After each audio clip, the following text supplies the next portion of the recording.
साहब डॉक्टर श्री पूजन कोल जी और हमारे बड़े भाई साहब आशीष कुमार गोयल जी और बरगद चक्राव में अनिल कुमार कोल जी जिला पंचायत वर्तमान मध्य प्रदेश विधानसभा से चक्राव हुए आदरणीय बड़े भाई साहब विकास कुमार कोल जी वर्तमान जिला पंचायत सदस्य फूल कुमार बौद्ध जी और भगवान बिरसा मुंडा जी रूप धारण करने वाले हमारे संघर्षों के साथी रहे चंद्रशेखर कोल जी और यहाँ पर उपस्थित हुए हमारे नौजवान साथी एडवोकेट श्री गंगाधर कोल जी, एडवोकेट सुरेश प्रसाद कोल जी, जयप्रकाश कोल जी, आदरणीय बड़े भाई साहब हंसराज कोल जी और हमारे प्रांगण में बैठी हुई हमारी माताएं बहने आदरणीय नौजवानों को आप सबको मैं एडवोकेट रंजन भाई की तरफ से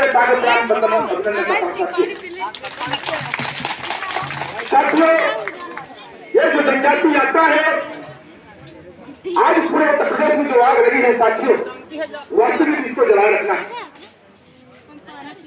क्योंकि हमारी मांग है, पूरे कौम की मांग आज उत्तर प्रदेश में 40 लाख कोल आदिवासी निवास है, लेकिन इनको आज अछूत जातियां समझने के कारण, अनुसूचित जनजाति न होने के कारण यह समाज विकास से कोसों दूर है। जो समाज देश की आजादी में लाखों लाखों लोग भगवान बिरसा मुंडा जी के नेतृत्व में शहीद हो गए समाज साथियों, आज वही समाज विकास से कोसों दूर है। जो समाज ने लूटने का काम किया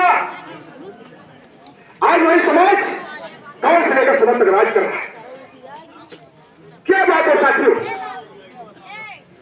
ये सरकारें अभी तक जितनी इस पार्टियां आई हैं सभी ने वो आदिवासी साथ में वोट लिया, नोट लिया, लेकिन सामने छलने का काम किया है। साथियों, ये समाज आदिवासी समाज 76 साल की आजादी में आज आजाद नहीं। सन 2002 में साथियों हमारे भारत सरकार ने उत्तर प्रदेश में निवास करने वाले बोर बैगा पंचा चेरू संथाल को आज 10 जातियों को जनजाति का दर्जा दिया, और जबकि पहला स्थान कौन का था उनको छोड़ दिया गया। उन जातियों की सरकारों ने न उनका संस्कृति लिया, न रहन सहन लिया, न भेष भूषा लिया, लेकिन जब कोई भी बात आई तो उनकी वाणी से सुन रही है। हम कहते हैं साथियों, जो सामान्य वर्ग है, जो 50 बीघा मालिक है, उसको आरक्षण सरकार की तरफ क्या जरूरत है? 10% आरक्षण तक रखी है, ओबीसी भाई को 27% आरक्षण तक रखी है, एससी भाई को 30% आरक्षण तक रखी है, लेकिन कोई आदिवासी सोचेगा बिहार की आज जो आदिवासी समाज को समाज जंगल निराशा कर रहा है, पत्तल बनाकर छुरी पत्ते का आपके घरों में शादी बुलाने पत्ता पहुंचाता है, आपको खिलाता है, उसका जूठा जो बचता है साथियों, ये समाज अपने घर में ले जाता है, पालन पोषण करता है। तो समाज है, हम सबकी रक्षा कर रहे हैं, फिर हम पिछड़ पाते हैं।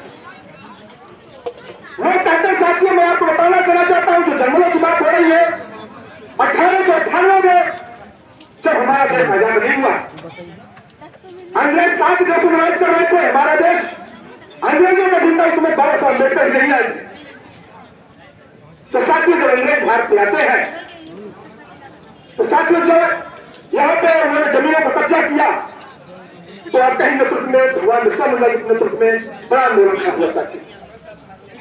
अंग्रेजों ने कहा है आदिवासियों, ये हमारी सरजमीन है, हमें छोड़ दो, लेकिन आदिवासियों ने निर्णय लिया कि हम नहीं नारे कि हमारे सम्मान हमारे जमीन रहेगी, हम मर जाएंगे, मिट जाएंगे, लेकिन उसे वापस नहीं करेंगे साथियों। ये आदिवासी समाज है, और उसी समाज के लोग बेदखल बता रहे हैं, और उसी समाज के लोग हमारे देश पर लोग पढ़ रहे हैं, हमारी जमीन पर लोग पढ़ रहे हैं, हम ही कसूर बता रहे हैं साथियों। मैं आपको बता देना चाहता साथियों, 1898 में जब अंग्रेज यहां से चले जाते हैं, अंग्रेजों ने शासन बनाया, संविधान बनाया, उन्होंने कहा दुनिया का कोई मालिक है साथियों, भारत का कोई असली मालिक है, वो है आदिवासी। वो है आदिवासी, बताओ कौन है ये साथियों? और लोग उन्हीं की बात कर रहे हैं कि आदिवासी अछूत कर दिया।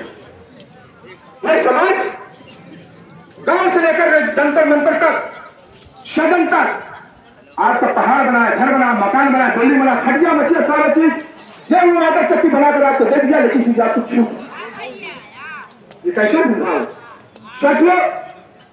तब जाकर जब संविधान बना तो उन्होंने कहा आदिवासी समाज की जमीन गैर आदिवासी समाज की जमीन नहीं ले सकते, या तो सरकारें नहीं ले सकती, तो तुम्हारी लोग बात क्या है साथियों।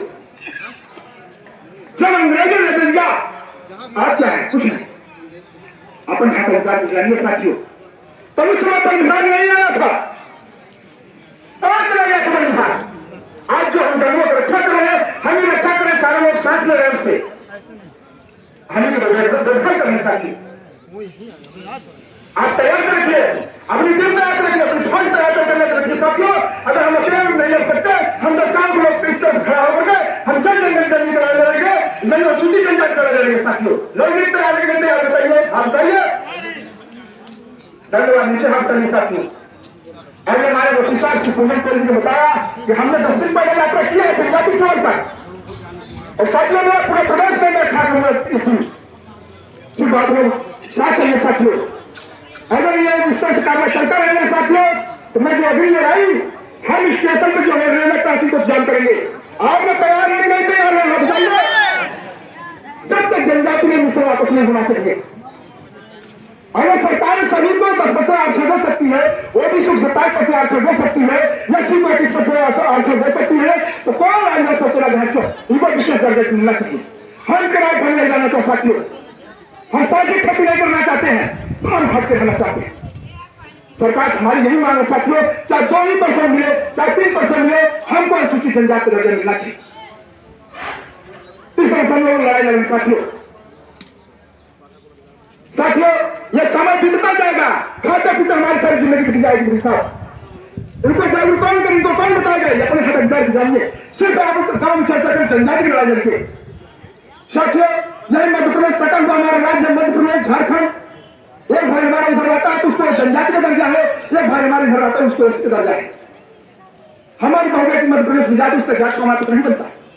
वो है कि मैं बहन बेटी हमारी जाती है उसको अस्थायी निवास जाति नहीं बनता। ये कैसा भेदभाव है। हम इसे बात करते सामान्य वर्ग को आरक्षण किया जरूरत थी, आर्थिक आधार पर आपने दिया, उनसे आर्थिक आधार आज बहुत खराब है साथियों। आज वो बात पिछड़ापन है, आज विकास को सदी है। इसी बात को लेते हुए आज हम लोग पाठा की जो खतूब है मानपुर में हमारे जो संघर्षों के साथी है, बहुत अच्छा इनके नेतृत्व में कार्य रहा साथियों। आज जो है इन्होंने जनजाति की लड़ाई लेकर के गांव से लेकर सदन तक आवाज जाएगी। आपने पैदल यात्रा किया, यह यात्रा गांव से लेकर सदन तक दूरी है। लोगों ने जनजाति बात करना शुरू कर दिया है। हम कहते 40 लाख का आदिवासी है, अगर हमारे पास ज्यादा नहीं साथियों, एक लाख जिस दिन आदिवासी खड़े हो जाएंगे, हम एक बड़े स्टेशन पर जान करेंगे, हमको जनजाति का दर्जा मिल जाएगा। यह निश्चित है, कोई मतलब रोकने वाला नहीं है। बस आप जैसे माता बहनों भाइयों को जरूरत है साथियों इस मिशन को आगे बढ़ाते हुए हम अमल जारी रहेंगे जब तक ये 27 चुनाव आ रहे साथियों। हमने वादा और संकल्पित हो चुके हैं, सरकार को बेबस करेंगे हम, उसके इशारे पर नहीं चलेंगे, सरकार को अपने इशारे पर चल करके हम जनजाति के मुद्दा को लेकर के आगे बढ़ेंगे और इनको जनजाति दर्जा प्राप्त करेंगे। और सारे विश्वास रखिए, ये निश्चित है कहने से होगा साथियों, करने से होगा। और जमीन पर उतरिए, फिर देखिए क्या चीज होता है। कहते हैं जिसके पैर में खोटी बुराई का जाने पी पड़ाई, वो जाएंगे मजे लेकर चले जाएंगे। ऐसे लोगों को हमें करना है, ऐसे लोगों को हमें पहचानो जो हमारे सही लड़ाई लड़ रहे हैं। हमारे लोग अन्य पार्टियों में सांसद बने, विधायक बने, मंत्री बने हैं, लेकिन कभी आप जनजाति लड़ाई नहीं लड़ पाए। हम लोग कुछ नहीं दोस्तों, आपके ही भाई आपका बेटा है, आपके गरीब लड़के हैं जो पढ़ लिख करके यहाँ तक पहुंचे हैं साथियों। आज अधिवक्ताओं की मैं आदिवासियों का साथियों, हम लोग चाहते हैं हर गरीब माँ बाप लड़की लड़का डॉक्टर बने, मजिस्ट्रेट बने, इंजीनियर बने, जज बने। ये कम होगा साथी जो आसपास शिक्षा। हमारे अभी पूर्व वक्ताओं ने आपको बताया कि कौन वक्त रोटी कम खाली साथियों, लेकिन बच्चों को जरूर पढ़ाएगी। शिक्षा प्रत्येक समाज की जमीन होती है, इसमें कोई जाति नहीं होती है कि ब्राह्मण है, ठाकुर है, क्षत्रिय है, बनिया है, कुर्मी है, तोड़ है, तुम्हारे पासी है, बेटा है। जो भी शिक्षा का निर्धारण किया है वो गांव से लेकर हासिल प्रयास कर रहा है। शिक्षा को बनाइए दोस्तों, हमारा इतना मिशन काम कर रहा है। अगर वास्तव में हमारी माता बहना का बच्चा पढ़ना चाहता है, गरीब है, उसके पास पैसा नहीं है, कि ये हमारी टीम पूरी उसकी मदद करने के लिए तैयार है। सिर्फ लड़की लड़का पढ़े, हम लोग भी कैसा बने साथियों।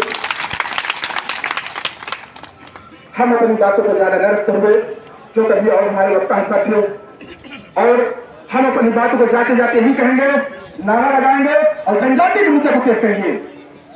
बोलो भगवान बिरसा मुंडा की। आवाज नहीं आ रही है, जोर से बोलिएगा।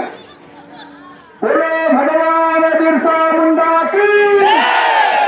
बोलो भगवान बिरसा मुंडा की। उत्तर प्रदेश में कौन जात को जनजाति का दर्जा दो। उत्तर प्रदेश में कौन जात को जनजाति का दर्जा दो। उत्तर प्रदेश में कौन जात को जनजाति का दर्जा दो।